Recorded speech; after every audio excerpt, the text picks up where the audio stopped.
Okay.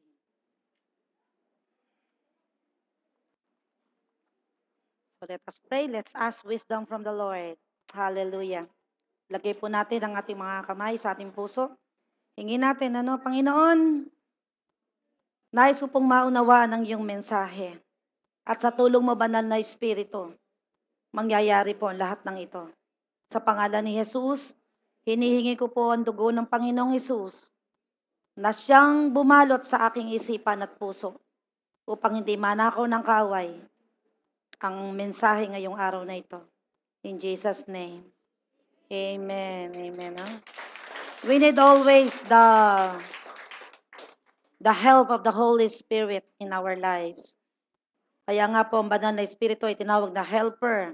Alam ng Diyos, hindi natin kaya dito sa mundong pisikal ang tulong ng isang banal na Diyos na espiritual, no? Para maunawaan natin ang mga bagay-bagay dito sa mundo. So, the teaching for today is about the doctrine of Balaam. Ano ba itong doctrine of Balaam? Alam niyo ba kung sino si Balaam? Si Balaam po ay isang false prophet, isang bulaang guro, isang bulaang propeta, at siya po ay may gift na siya po ay makapanghula. Nung una, totoo, pero yung kanyang puso ay nadaya dahil sa pera. So nadaig siya ng God of Mammon kesa yung God na totoo. Kaya marami din sa Kristiyano, politiko, lahat na ng klaseng tao nasisira ang prinsipyo pagdating sa pera. At nawa hindi tayo mapasama dito. Kaya pag-aralan natin ang doktrina ni Balaam. Ano ba ang tinatawag na doktrina ni Balaam? Si Balaam po, ang trabaho ni Balaam ay akitin ng tao na sumamba sa Diyos-Diyosan. Ang doktrina, ibig sabihin po nito ay katuruan. Yun po yung ibang salita noon.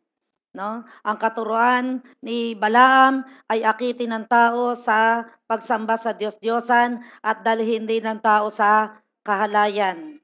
Bilang 25 verse 1 to 5. Ang sabi rito, samantalang nakahimpil sa sitim ang Israel, ang mga kalalakihan nila ay nakipagtalik sa mga babaeng Moabita na naroroon. So, ibig sabihin kasi po, ang mga Israelites ay pinagbawalan ng Diyos na magpakasal at gumawa ng kahalayan sa mga Moabita. Kasi ang Moabita po, iba po ang Diyos niyan. Iba rin ang Diyos ng mga Israelita. Verse 2. Inanyayahan sila ng mga ito sa paghahandog nila sa Diyos-Diyosan. So, sino nag-influence sa mga Israelites na sumamba at maghandog sa Diyos-Diyosan? Mga Moabita. Kaya ay pinagbabawal po ng Diyos na tayo po ay pumatol sa ibang pananampalataya kasi merong ibang Diyos yan. Yan po ang sumira sa pananampalataya ni Solomon, na bagamat matalino, mayaman, ang sumira sa kanya ay mga babae na iba ang pananampalataya. So, ito ay nangyari din sa mga Israelita. No? Ang mga Israelita ay nakikain sa mga atang na iyon at sumamba rin sa mga Diyos-Diyosan. Ito yung doktrina ni Balaam. Verse 3. Sumali siya pagsamba kay Baal Peor ang mga Israelita, kaya, basahin nga natin ng malakas, nagalit sa kanila si Yahweh. So natutuwa ba si Yahweh? Nagagalit siya sa pagsamba sa Diyos-Diyosan. So, hindi na po yan sabi-sabi. Kayo po ay eyewitness mismo. Nakikita nyo, nakasulat sa Biblia, nagagalit si Yahweh sa maling katuruan. At ang tawag puro na ay doktrina ni Balaam. Verse 4. Sinabi niya kay Moses, ang Diyos po ang nagsasalita, tipunin mo ang mga pinuno ng Israel at patayin mo sila sa harap ng madla para mapawi ang galit ko sa Israel. So ano nangyayari? Pinapapatay ang mga sumasamba sa Diyos-Diyosan at sinampulan tayo sa kabisayaan. Ayaw po ng Diyos. No? Sabi nga po ng kapatid na Nelia, nung punto October 30 at October 31, ang ito pong kabisayaan ay nagkaroon pa ng karakol na matindi. Kaya after 1 week, November 8, boom, hindi natuwa ang Diyos. Nagalit. Kaya ito nangyayari, patayin mo sila sa harap ng madla para mapawi ang galit ko sa Israel. Ang Diyos ang nagsasalita. Verse 5. Inutos ni Moses sa mga hukom ng Israel, patayin ninyo ang lahat ng kasamahan ninyong sumamba kay Baal Peor. Lulungkot nyo. Big mong sabihin, papatayin ko nanay ko? Papatayin ko biyenan ko? Dahil sa mga samba? Big sabihin, ipag-pray nyo na lang. Huwag nyo na lang patayin. Ano? Dahil ang Diyos ngayon ay napakaganda ng kalooban. Tayo ngayon ay nasa biyaya ng Diyos. Ibig sabihin, grabe ang habag ng Diyos. Ang tagal niya nagtimpi, 400 years. Kaya ngayon po ay panahon ng pagbisita ng Diyos. Nasa 400 years na po tayo. Na? 1 Corinthians 10, verse 7 to 8.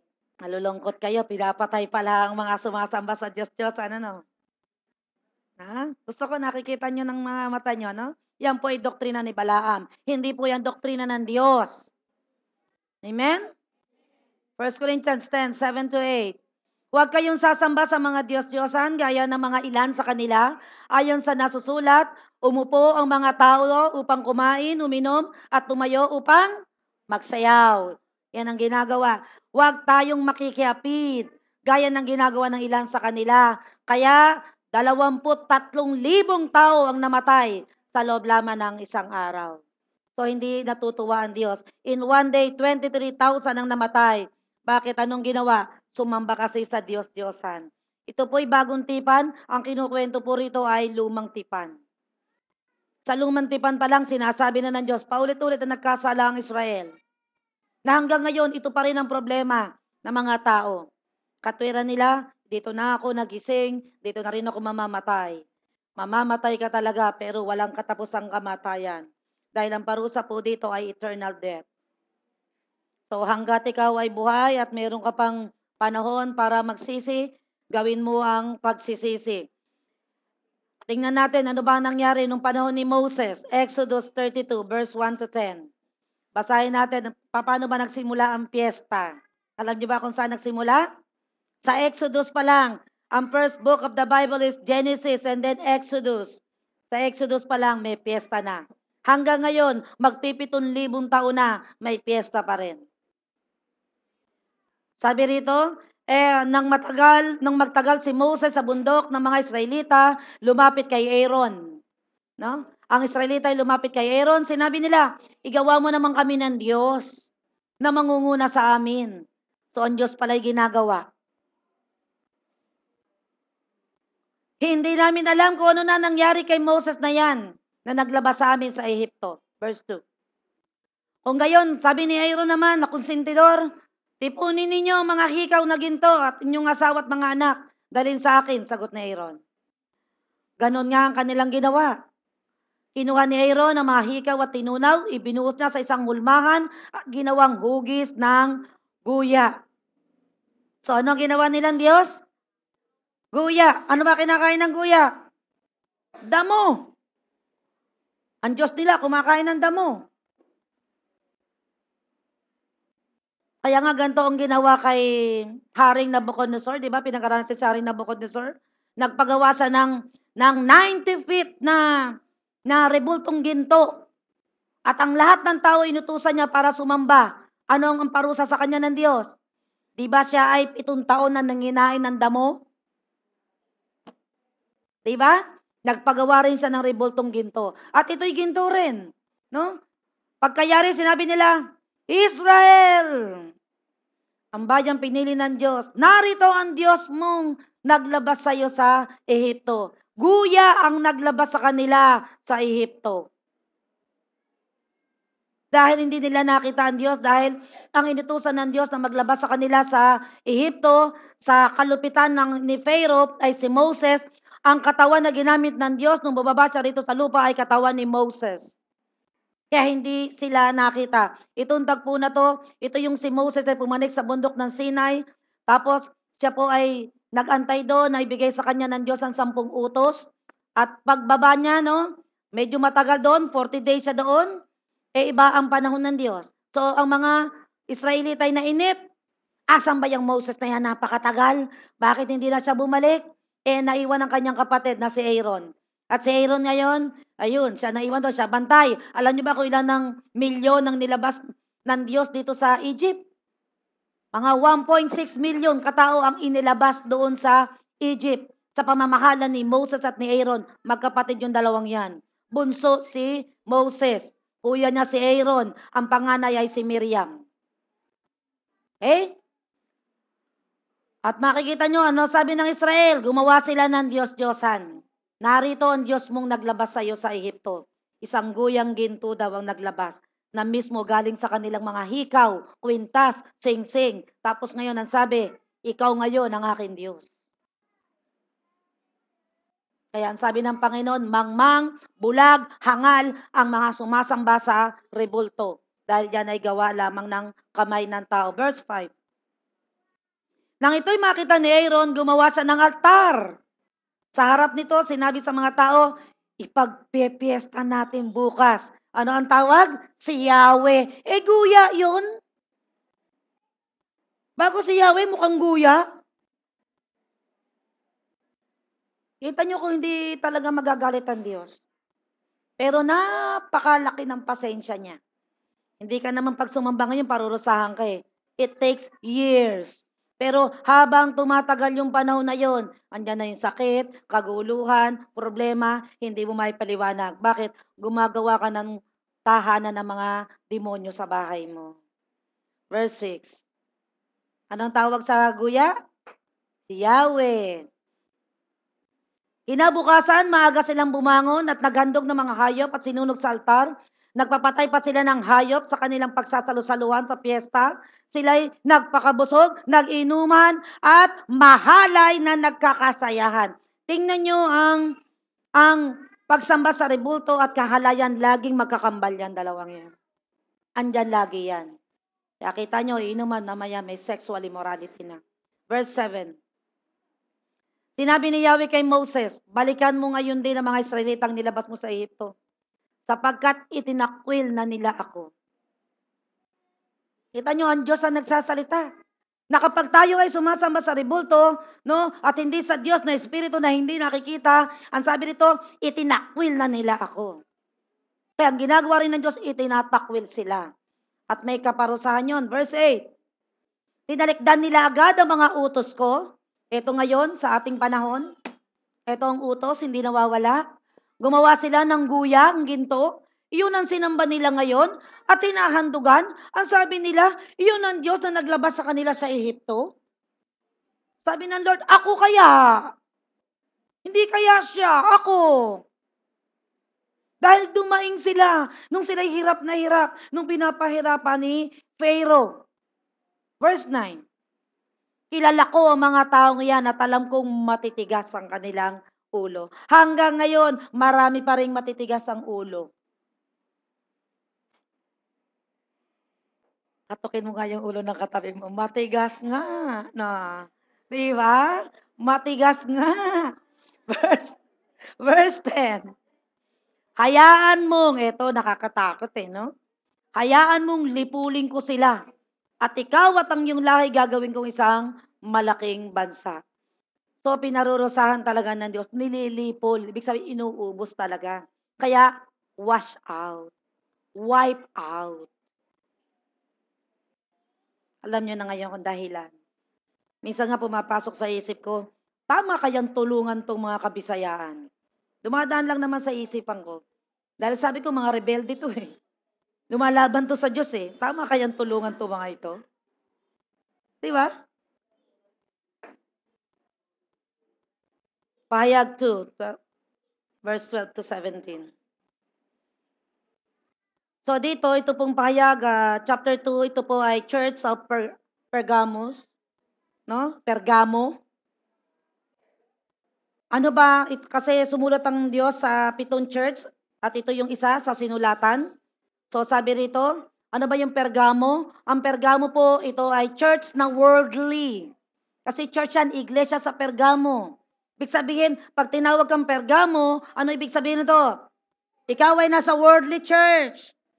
Na ibig sabihin, ikaw ay may tunay na pananampalataya at itinuturo din sa Pergamo Church na ang sexual immorality at true faith ay merong kaligtasan. Wrong. Dahil malinaw ang Galatia 5:19 na ang sexual immorality ay walang bahagi sa kaharian ng Diyos. Wala. Kailangan talagang umalis ka dyan. Talikuran mo yan. No? Sumulat ka sa anghel ng iglesia sa Pergamo. Ako na may matalas na tabak na may 2 talim ay nagsasabi ng mga bagay na ito. Ano yan? Di ba ito yung word of God? Hebrew 4:12 na the word of God ay matalim, di ba? Tabak na magkabilay talim. So, sino yung nagsasalita na yon? Si Yeso Kristo. Siya yung tabak na magkabilay talim. He is the word of God, Jesus Christ. Verse 13. Nalalaman ko ang iyong mga gawa at kung saan ka nakatira. Nakatira ka sa kinaroroonan ng luklukan ni Satanas.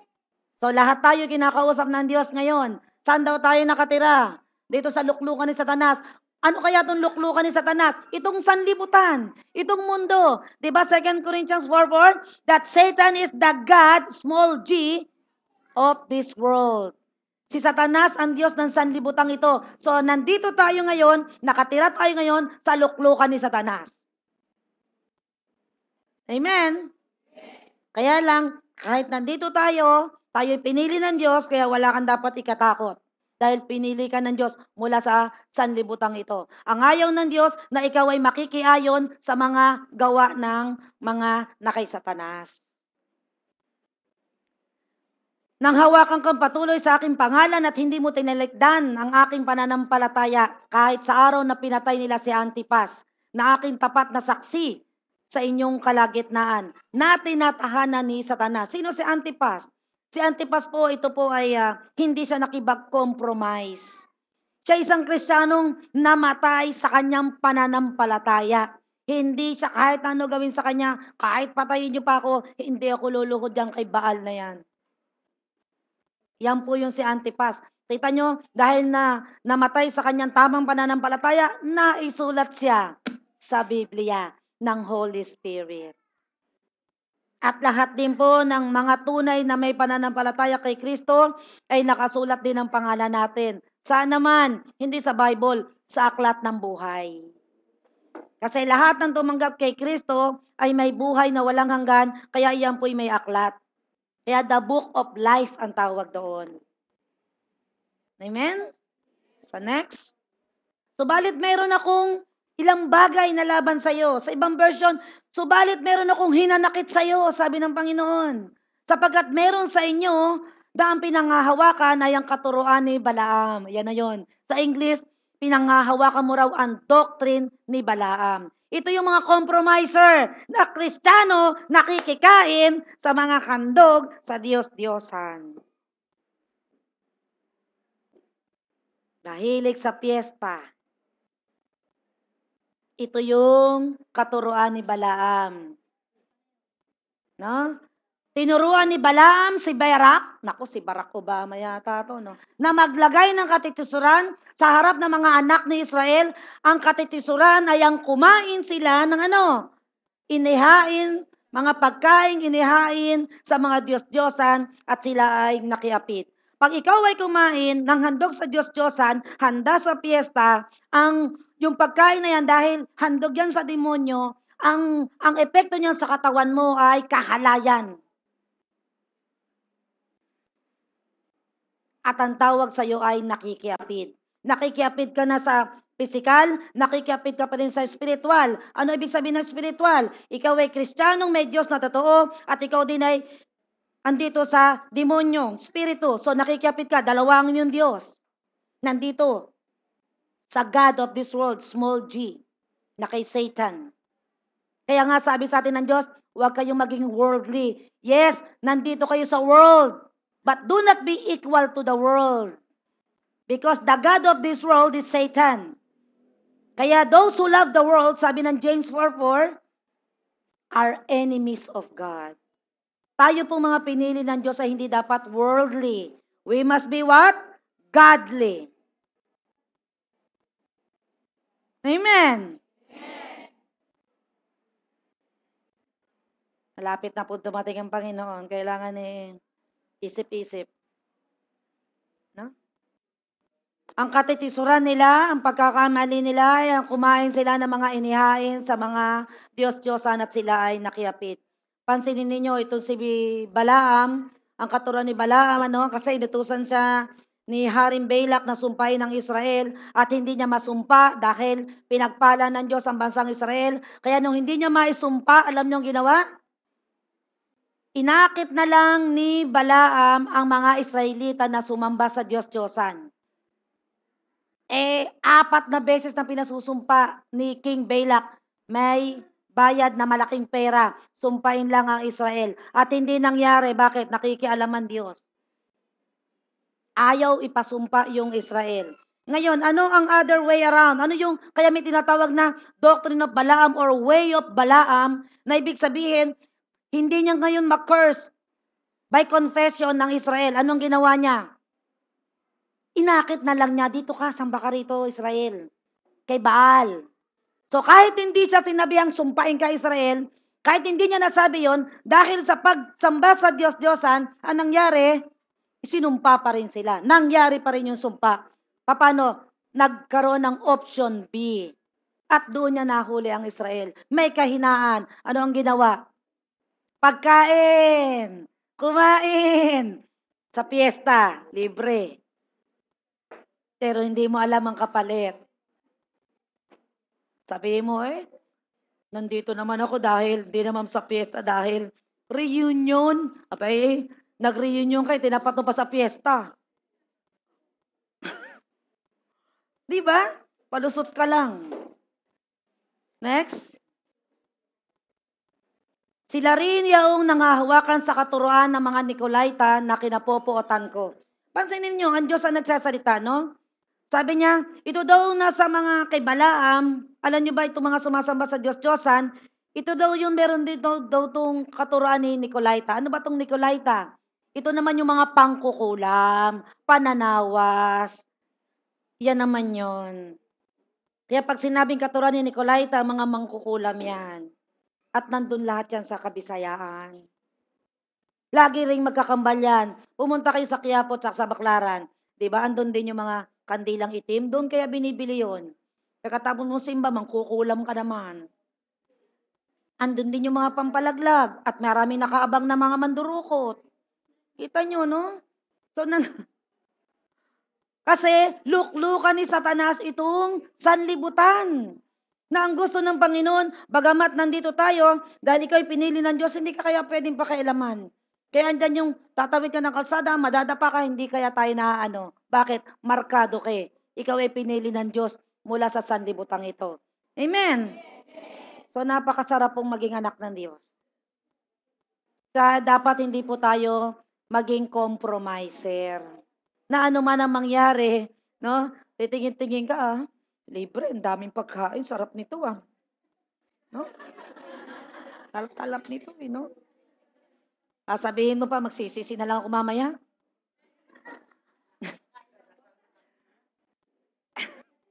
Pero meron po yung epekto sa ating buhay spiritual. Nagiging ikaw ay compromiser. Naakit ka ni Balaam sa kanyang katuruan na katulad ng Israelita. No? Next. Meron pa ba? Ang sabi rito ng Panginoon, bagamat ikaw daw ay nasa katuruan ni Balaam, kung ikaw may naakit, napakabuti po ng Diyos. Ang sabi niya, ito, binibigyan kanya ng chance. Ano ang sabi? Magsisi ka. Yun lang ang pwede mong gawin, magsisi ka. So may solusyon. Kung tayo man ay nakakain, magsisi ka. Magsisi ka, dahil sabi ng Diyos, kung hindi ka magsisisi, wow, kaagad akong pupunta dyan. Sino pupunta? Hindi si Susan. Ang Diyos ang pupunta.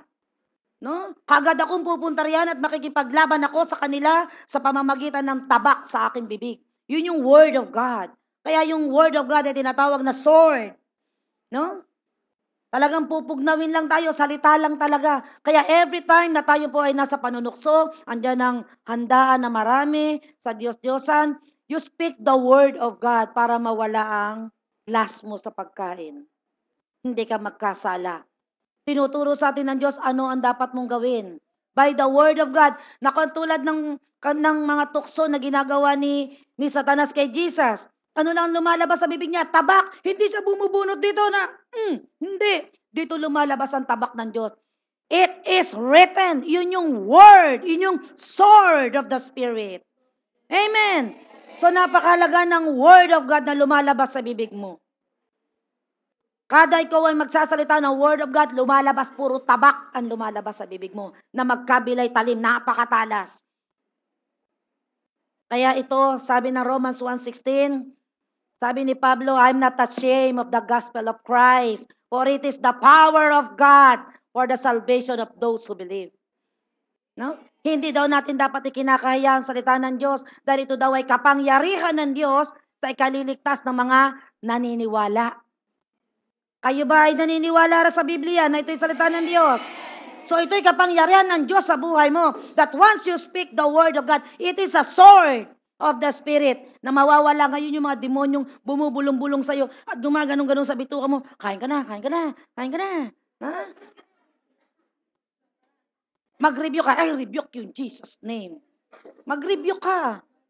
God said, resist the devil and he will flee. No? Aalis siya pero babalik. Pag bumalik, I rebuke you again in Jesus' name. Naalabas, naalis uli yan. At pag nakita niya na ikaw ay sanay na at marunong nang mag-rebuke, no? Aalis na ako, marunong na pala itong makipag-ispadahan. Pero hanggat ikaw ay hindi marunong, aba, ikaw ay lalapitan at parami ng paramihan. Pero, by saying in Jesus' name, lumayas kayo sa pangalan ni Jesus, lalayas po yan. O hindi yan pwedeng, hindi siya pwedeng magaganon. Ayoko nga, hindi. Ang sabi ng Bible, he will run away with terror na may kasamang panginginig pag sila ay tumatakbo. Kanino sila tumatakbo? Sa pangalan ni Yesu Kristo. Amen? So, ganun lang gagawin natin. 17. At ang sabi, pag ikaw daw nagsisi, so yun ang number 1 na kung ikaw man ay na-hook ni Balaam sa katuruan niya, ang sabi niya, number 1, ito lang gawin mo, magsisi ka. And then you have to pray by speaking the word of God. Yun yung sword of the Spirit. 17. Kaya ang sabi nito, ang may pandinig ay makinig kung ano ang sinasabi ng Espiritu sa mga iglesia. Ibibigay ko sa magtatagumpay ang karapatang umain ng manang itinago ng Diyos. Sa English po yan po ay hidden manna.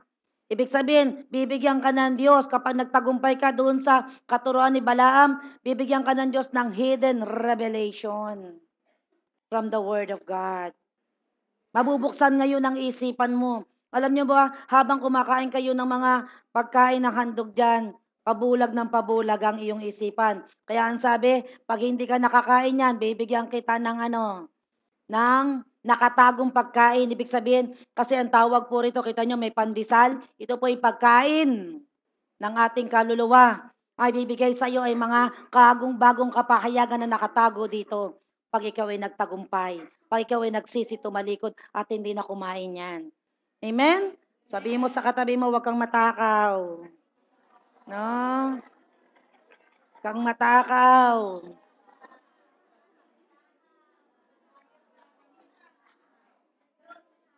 So, dapat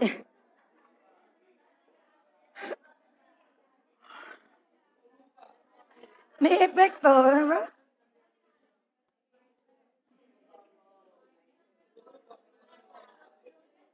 At ang sabi rito, bibigyan ka din daw ng ng puting bato. So, hindi ka bibigyan ng agimat. Sabi rito, puting bato. Ano nakasulat sa puting bato? Kung saan isinulat ko, sabi ng Panginoon, ng isang bagong pangalan na walang sino mang nakakaalam sa pangalan maliban sa makatatanggap nito. Alam niyo ba ang nakasulat doon sa puting bato? That you are a more than conqueror. That you are an overcomer. Ikaw ay nagtagumpay. That you are now obedient, hindi ka na disobedient. No? That you are beautiful. Yun ang nakalagay doon, na ikaw ay higit pa sa mananagumpay. Kaya bibigyan ka ng Diyos ng puting bato na yun ang nakasulat. Yun ang award mo. Di ba minsan may mga plake-plake? Yun sa atin, puting bato. Bibigyan ka ng Panginoon. Sino ang bibigyan? Yung mga hindi kumain ng mga handog sa Diyos-Diyosan. Yung hindi sumamba sa bato, kaya bibigyan ka ngayon ng Diyos ng puting bato. Pero yung mga sumamba sa bato, anong gagawin ng Diyos? Pupuntahan daw agad at tatabakin sa pamamagitan ng salita ng Panginoon. So bilang 23 verse 8. Ang pinagpala daw ng Diyos, sabi ni si Balaam ang nagsasalita dyan, ay paano ko susumpain? Ang binasbasa ni Yahweh, paano ko nga itatakwil? Alam niyo po ba na tayo mga pinili ng Diyos ay hindi tayo kayang sumpain ng ibang tao? Dahil tayo po'y pinili, pinagpala. Kaya itong si King Balak, hinard niya itong si Balaam. Kasi nakita niya dumadaan sa lugar nila ang Israelites at napakadami. Si Haring Barak ay natakot dahil sa napakaraming Israelita na kung baka raw sila ay sugurin, sila ay matalo. Kaya ang ginawa niya, doon sa pera niya, kumuha ng propeta. Halika, babayaran kita, sumpain mo itong mga Israelitang ito. Yun po yung turo ni Balaam. Pero, nung una, aayaw-ayaw si Balaam. Hindi, kahit ibigay mo sa akin ang palasyo mo, basahin nyo sa bilang 22, 23, hanggang 24, andun po istorya ni Balaam. No? Kahit ibigay mo sa akin ang buong palasyo mo, hindi ko yan susumpain. Kung ano lang ang sinabi sa akin ng Panginoon, yun lang ang sasabihin ko. Nung una yon. Nung ginawa ni Balaam, nilaki-lakihan ng presyo. Sabi ni Balaam, hindi na kahon, bayong na. No? Pera! Kaya sabi niya, okay, wag muna kayo umuwi, dito muna kayo. Aantayin ko kung ano sasabihin ng Lord. Pero samantalang kinausap na siya ng Diyos. Ang sabi, huwag mong sumpain ang Israel. Mga bayang pinili ko yan. Kaya ito, puspos ng banal na espiritu itong si Balaam nung sinabi niya, ang pinagpala ng Diyos ay paano ko susumpain. Alam niyo bang tayo to? Amen. So lahat ng susumpa sa atin, sila kaya mapapasumpa.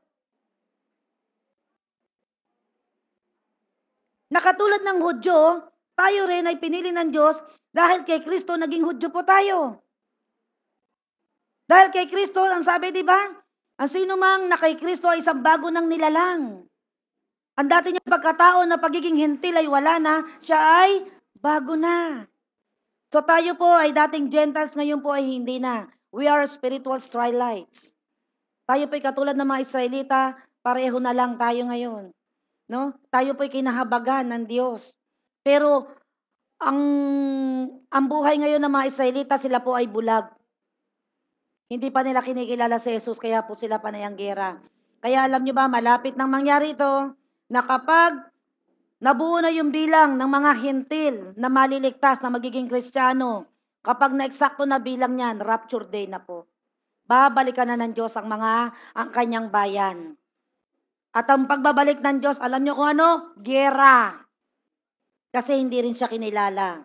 Kaya ang Diyos pag dumating, disaster, marami ang namamatay. Basahin niyo po ang Old Testament, nakikita niyo kung paano dumalaw ang Diyos. Lindol, malakas na hangin, baha. Diba? Nung ginunaw din niya yung panahon ni Noe, ano nangyari? Baha, patay lahat. Bakit? Same-sex marriage. Ngayon po, 16 na estado na ang pumirma sa same-sex marriage. Patindi na ng patindi. Ito na po tayo sa panahon ni Noah. Na habang po may pinipirmahan sa Hawaii, na same-sex marriage may nangyayari dito sa spiritual, dito sa ating physical world. May maraming disaster na nangyayari. Dahil, eto na, unti-unti nang natutupad lahat ang sinabi ng Panginoon. Kaya tayo po, wag nating unahin ang ating tiyan na para lang makalibre ang tanghalian mo, kakain ka kahit sa inihandog sa Diyos-Diyosan. Huwag po natin gagawin yon. Kung dati kang ganun, ang sabi, magsisi ka lang. Amen? At huwag mo na ulit gagawin. 2 Peter chapter 2, verse 15 to 16. Ang sabi ni Pedro, lumihis sila sa matuwid na landas at naligaw. So, Israelites ito. Tinuruan nila si Balaam, anak ni Beor, na nagpahalaga sa bayad sa paggawa ng masama. So, marami nagpapabayad, gumawa lang ng masama. At napakasama ng ginawa ni Balaam. Kasi nga, tumanggap ng pera para lang sumpain ang bansa na pinili ng Diyos. Ito ang katuruan ni Balaam. At nung hindi niya magawa, ito yung sinabi ko sa inyo kanina, inakit na lang niya. Sumamba kayo sa Diyos-Diyosa na lang. Kaya napasumpa pa rin ng Israel. 16. Dahil dito, siya'y sinumbatan ng kanyang asno na nagsalita na parang tao upang siya'y sawayin sa kanyang kabaliwan. So, ang taong mukhang pera na nagpapabayad para gumawa ng masama ay isang baliw. So, dapat hindi tayo gumagawa ng kabaliwan na para lang mapahama kay ibang tao dahil sa pera gagawin mo. Wrong. Huwag po natin gagawin yon. Amen? So, alam nyo na kung ano ang katuruan ni Balaam. Pag-akay sa maling Diyos. Judas 11. Last verse na po ito. Sabi ni Judas, kaawa-awa sila, kakilakilabot ang sasapitin nila, sapagkat sumunod sila sa halimbawa ni Cain. Sino si Cain? Si Cain ay pinatay ang kanyang kapatid dahil sa inggit. So kaawa-awa daw ang mga taong ganyan, dahil sa sobrang inggit, pumapatay ng tao. Tulad daw ni Balaam, hindi sila nagkatubiling gumawa ng kamalian dahil lamang sa salapi. Nangyari na hold up. Dahil sa pagmamahal sa salapi, gagawa ng kung ano-anong kasinungalingan. Ilang tao na nagawa niya sa akin. No? Na-hold up daw. Pero hindi naman na-hold up. Dahil lamang sa salapi, gumagawa sila ng kung ano-anong kasinungalingan. Naghimagsik silang tulad ni Korah. Si Korah po ay pinili din ng Diyos ito. Pero naghimagsik siya kay Moses. Kaya sila, yan sabi rito, namatay ding katulad niya. So, tayo po ay binibigyan ng mga, wag daw nating tularan si Cain, si Balaam, si Korah, wag daw nating tularan yan. Si Cain, pumapatay ng kapatid. Si Balaam, nag-aakay ng mga taong nasa tunay na, dinadala pa sa mali. No? At yung huli, si Korah, ito naman po yung nagre-rebelde sa leader. Yun ang atraso ni Korah. Ayaw sumunod sa leader. Ang sabi, huwag daw natin tutularan itong tatlong ito. Napasulat sila, kaya lang ang pagkakasulat sa kanila ay yung kanilang ginawang kamalian. Parang mga masasamang tao, di ba? Napasulat pero nakalagay, wanted, dead or alive. Mahirap naman yun. Di po ba? So alam na po natin ang katuruan ni Balaam. Yung po'y pagsamba sa Diyos-Diyosan, pagkain sa piyesta, hanggang sa makagawa ng kahalayan, yung pong ibig sabihin ng doctrine of Balaam. So palakpakan po natin ang Diyos. Amen? No? Nawa tayo po ay matuto sa ating mga pinag-aaralan. So ngayon po, dadako po tayo sa ating tithes and offering.